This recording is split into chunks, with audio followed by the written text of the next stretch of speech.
Assalamualaikum anak-anak. Hari ini kita akan belajar tematik IPA ya, yaitu tentang cara perpindahan panas. Kalian bisa buka halaman 57 sampai 58, 63 sampai 64 dan halaman 82. Untuk mempersingkat, mari kita mulai pembelajaran hari ini. Oleh karena itu, mari kita membaca doa sebelum belajar bersama-sama. Bismillahirrahmanirrahim. Rabbi zidni ilman warzuqni fahman. Amin ya robbal alamin. Oke, yang pertama, panas. Panas atau kalor adalah energi yang dapat berpindah dari satu benda ke benda lain karena perubahan suhu. Jadi, panas itu bisa berpindah dari suhu yang tinggi ke suhu yang rendah. Jika suhunya tinggi, artinya menyerap kalor. Kalau suhunya rendah, berarti melepas kalor atau melepas panas. Nah, jenis-jenis penghantar panas itu ada dua. Yang pertama, benda yang dapat menghantarkan panas dengan baik disebut konduktor. Contoh benda-benda yang termasuk konduktor adalah besi, aluminium, dan tembaga. Kemudian, yang kedua, benda yang buruk dalam menghantarkan panas disebut dengan isolator. Jadi, isolator itu tidak bisa menghantarkan panas. Nah, yang pertama itu contohnya ada kayu, ada kaca, ada kertas, ada plastik. Nah, kemudian kita akan belajar satu-satu. Cara perpindahan panas itu ada 3. Yang pertama konduksi, yang kedua konveksi, yang ketiga radiasi. Nah, kita belajar yang pertama dulu, konduksi. Konduksi adalah cara perpindahan panas melalui suatu benda tanpa disertai perpindahan zat atau benda perantara. Ilustrasinya seperti ini. Ada sekelompok teman-teman atau anak-anak yang sedang mengoper buku satu sama lain. Nah, bukunya dioper dari A, dioper ke B, dari B dioper ke C, dari C dioper ke D. Nah, bukunya ini adalah panasnya, dan anak-anak merupakan zat perantaranya. Nah, jadi ilustrasinya berdasarkan gambar ini, yang berpindah itu hanya si bukunya, tapi orangnya tidak berpindah. Jadi yang berpindah hanya bukunya saja, orangnya tidak berpindah. Begitu juga ilustrasi dari konduksi. Jadi hanya panasnya yang berpindah, tapi zat perantara atau bendanya itu tidak berpindah. Nah, zat perantaranya itu biasanya benda padat. Ingat ya, kalau konduksi itu hanya panas yang berpindah, tapi zat perantaranya itu tidak berpindah.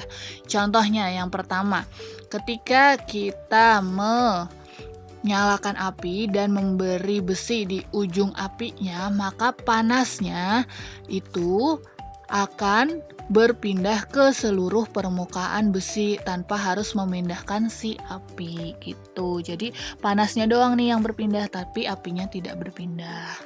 Kemudian contoh kedua ada setrika listrik.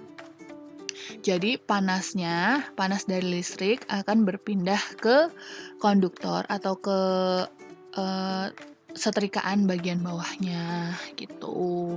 Hanya panasnya yang berpindah, tapi zat perantaranya tidak berpindah. Kemudian ada saat mengaduk kopi panas dengan sendok logam. Nah, saat kita mengaduk, panasnya ini akan merambat ke seluruh sendok. Ya, itu terjadi peristiwa konduksi di sini. Jadi panasnya berpindah tapi zat perantaranya tidak berpindah, begitu. Nah, yang kedua adalah konveksi. Konveksi merupakan perpindahan panas yang disertai perpindahan zat perantaranya atau dapat dikatakan perpindahan panas secara aliran.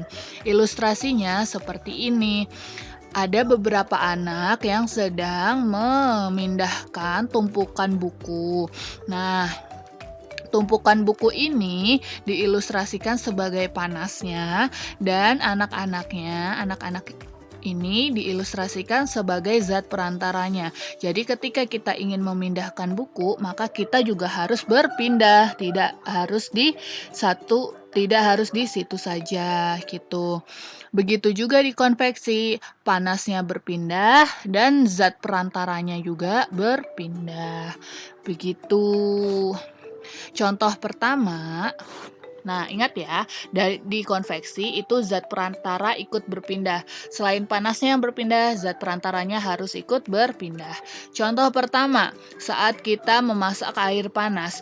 Nah, panas dari kompor ini akan memasuki sebuah teko, kemudian panasnya akan membuat air dingin turun, kemudian menjadi panas dan air panasnya naik gitu. Begitu terus sampai airnya mendidih gitu. Itu contoh pertama saat kita merebus air panas. Zatnya berpindah, yaitu zat air, dan panasnya juga berpindah, panas dari kompor menuju si tekonya. Kemudian contoh kedua, asap cerobong pabrik yang membumbung tinggi. Nah, di sini juga sama ya. Zatnya yaitu asap, dia berpindah dan panasnya juga ikut berpindah. Kemudian ada angin darat dan angin laut. Angin darat merupakan angin yang bertiup dari darat ke laut. Nah, angin darat terjadi saat malam hari. Oleh karena itu, nelayan yang masih menggunakan kapal layar menggunakan angin ini untuk berangkat mencari ikan. Nah, angin laut. Angin laut merupakan angin yang bertiup dari laut ke darat. Peristiwa ini terjadi saat siang hari. Oleh karena itu, para nelayan yang masih menggunakan kapal layar menggunakan angin ini untuk pulang kembali ke rumah atau ke daratan mereka setelah pergi melaut untuk menangkap ikan. Kemudian yang ketiga adalah radiasi. Radiasi merupakan perpindahan panas tanpa memerlukan zat perantara, hanya melalui pancaran. Contohnya adalah sinar matahari. Begitu jauhnya jarak matahari ke bumi, tapi kita tetap bisa merasakan panasnya matahari ya. Nah, itu adalah contoh dari radiasi. Tidak ada zat perantara apapun, jadi tetap bisa merasakan panas. Kemudian yang kedua itu adalah saat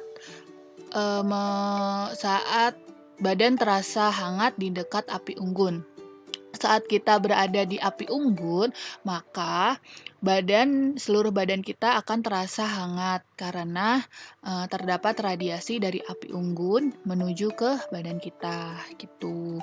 Tidak ada zat perantara apapun ya, jadi langsung dari api unggun ke badan kita. Kita dapat merasakan panasnya. Kemudian yang ketiga, menetaskan telur unggas dengan lampu. Nah, ini juga nih. Jadi, dari panasnya lampu ini ke telurnya tanpa ada zat perantara apapun gitu. Oke, anak-anak, jadi itu ada 3 cara perpindahan panas ya. Yang pertama konduksi, yang kedua konveksi, dan yang ketiga adalah radiasi. Nah, sekarang tugas kalian adalah buatlah tabel seperti di bawah ini di buku tulis kalian ya. Kalian tulis di sini ada perpindahan panas, ada secara konduksi, konveksi, dan radiasi. Tadi sudah dijelaskan.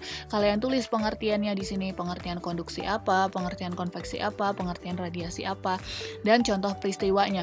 Contoh peristiwa konduksi 1, 2, 3, 4, konveksi 1, 2, 3, 4, dan radiasi 1, 2, 3, 4. Boleh mengikuti contoh, tapi lebih baik kalian mencari contoh yang lain selain yang dijelaskan di dalam video. Oke, terima kasih anak-anak. Semoga kalian memahami apa yang dijelaskan ya. Kurang lebihnya mohon maaf. Wassalamualaikum warahmatullahi wabarakatuh. Alhamdulillah, hari ini sudah selesai.